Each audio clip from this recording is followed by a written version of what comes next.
Hi guys, Icecracks here. So we are doing something we haven't done for a while, and that is a drift vehicle from Forza. There's actually been a while since I've played Forza. I haven't really touched it, and a little bit rusty, a bit of warm up here and there, but I'm a bit rusty on Forza, especially drifting. I did do a few warm up runs with the S2k thing and just different cars just for drifting. But yeah, we're gonna do an S2k drift build today. As what's the name? I've always wanted to do an S2k drift build. Like I did the MX-5 drift build right, like the start of when Forza first launched, but I'm gonna do the S2k eventually. So I bought the S2k, I played around with it a little bit, and well, I returned back to stock. So yeah, let's just get started with the drift build. Why not? So might as well start up with the upgrades. So obviously, first of all, we're gonna do some conversions. So the engine. The stock engine, I did a little play around, and the stock engine isn't powerful enough to push this 1.2 tons of vehicle around. So we changed it to a 3.7 litre V6 variable valve timing. So not exactly sure what engine. It's probably it's probably a Honda engine actually. We did not touch the drivetrain. Never touch a drivetrain when it comes to drifting.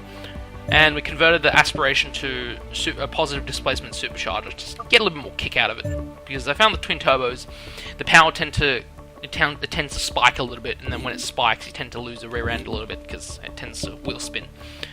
Tires, always a big thing. We're going to start off, we always like running street tires. I don't know, just it's personal preference of mine. I like running street tires. Widening up the tires all the way to the max width, and the rear tires to the max width as well. The rims, personally, up to you. What you want, you can run stock rims. I think I ran one of the, I ran 940 RLs by HRE rims.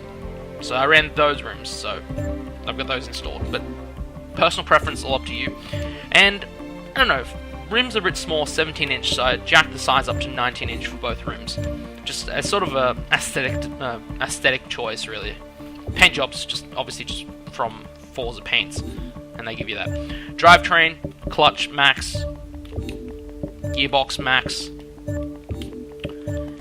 Driveline max as well. Always gotta get weight reduction brew if it wants to work. Differential max, race differential. You need to play with the differential to make a car drift very well. Brakes, racing brakes, so you can lock up those rear tires when you need it. Wants to do it. Suspension, you need to be able to adjust the springs and everything else. Things like that. I need to check on a few things.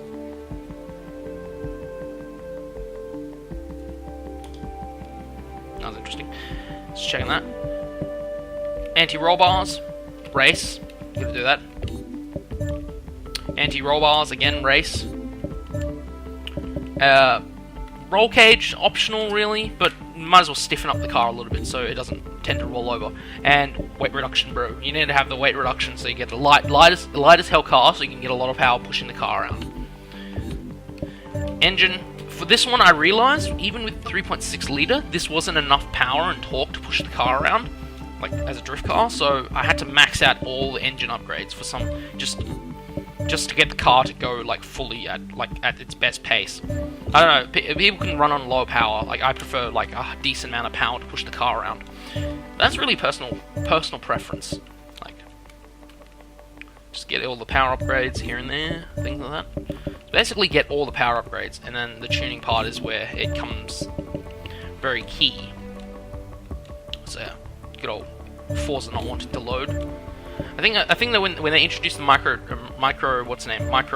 transactions, it sort of slowed the game down a little bit. It sort of has to confirm it, so, which is sort of annoying, but it's a lot faster than Forza 5. Forza 5 took a long time when the microtransaction was trying to decide whether you were using credits or microtransaction to buy the part. So it'd always sit there for a few seconds waiting. And flywheel, because we like a light flywheel, we want to get on the power quickly. So that's the end of the engine building part. So here comes the tuning part. The tuning part is probably the more important part when you set the car up properly, if it wants to save the thing. Alright, so tire pressure, whenever a drift car, you want low tire pressure. Low tire pressure usually works the best, but so 1.6 what we run in this S2k. The gearing is interesting because I had to play around with the gearing to get it to work. The final drive is 3.35. If I can get it to right. If I can find it, 3.35. The first gear is 2.89, second gear is 1.99, third gear is 1.49, 1.16, yeah, basically just change the final drive and you'll be fine with the gearing, because that does play around with the speed of the gears and stuff like that. You want to be able to get a little bit more speed out of it. Camber, you want 2 degrees for both tyres. You want 2 degrees for both tyres, because that you just need a little bit of camber just to get the car in a more drifty position, because usually neutral camber is usually the best for grip, but when you get a little bit of camber you tend to lose a little bit of grip and you tend to be able to kick out the car a little more. And the caster and the toe are there, 0.5 and 0.7 and 5.7 for the caster. They're pretty standard numbers. For the anti-roll bars, you want to soften them really, really soft at the front to 11.32, if I can find it. 11.32, and the front and the rear bar to 15.86. Front suspension, you want to stiffen them up as well. You want to be exactly 100. Now, these units are going to be different, so to the US version, so I don't know what the US have to deal with, but the front suspension, 100. Rear suspension, once you stiffen them up to 116.6. I went past it, damn it. 16.6. Ride height, just raise it back up to its original ride height. I have the original ride height just sort of listed somewhere. I can't exactly get it, but yeah, it's close enough. So that's the original ride height. Dampening, all to 4.1. It's a good number, 4.1 is really nice. Or just around the 4 area is really nice to play with. Didn't really need to play with it too much. It's just sort of a number that sort of, I guess for me, at least is a golden number for me. Aero, didn't have any aero on it, so we left it. And braking, we have 40 bias. 40 bias and 40 bias to the rear, and 150 brake pressure, so we can lock those tyres up like really hard. And the differential, we want 85 up front and 70 out back, so you can get those tyres to wheel spin up. So when you accelerate or decelerate. So yeah, there's the tune build. There's a tune for the car. So now I'm gonna go for a test drive around. I don't even know what track I want to do. I might do something different. I might do something I haven't done before. I might consider doing. So we are at the Circuit of the Americas, and we're going for a little drift run. This track's actually in Austin, Texas, and there's also a Formula 1 track. Though I'm doing with drifting, so this chicane always gets me. I swear the chicane always gets me whenever I'm not careful. Most drift lobbies screw up on that chicane whenever we do the West Circuit. Go around, bring it around. It's actually a sort of a challenging circuit because there's a lot of straight sections and a lot of chicanes and high-powered sections. So usually, dinky little car like this is exactly always the best idea. But you can make it work if you're good enough.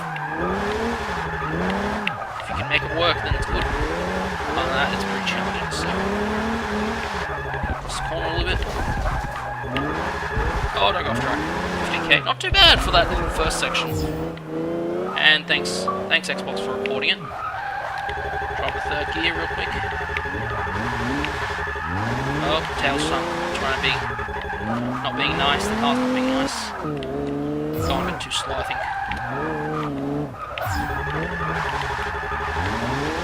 Slightly off circuit. No, it's fine. Holding together.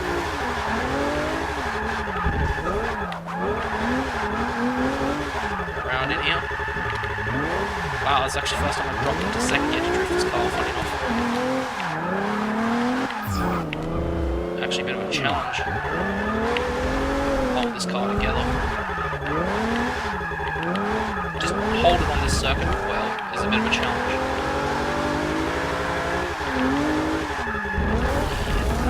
Nice and tight. Curb's gonna get me. I knew the curb would throw me off. Always happens. Curbs always throw me off. I hate it. And I'll take the double recording.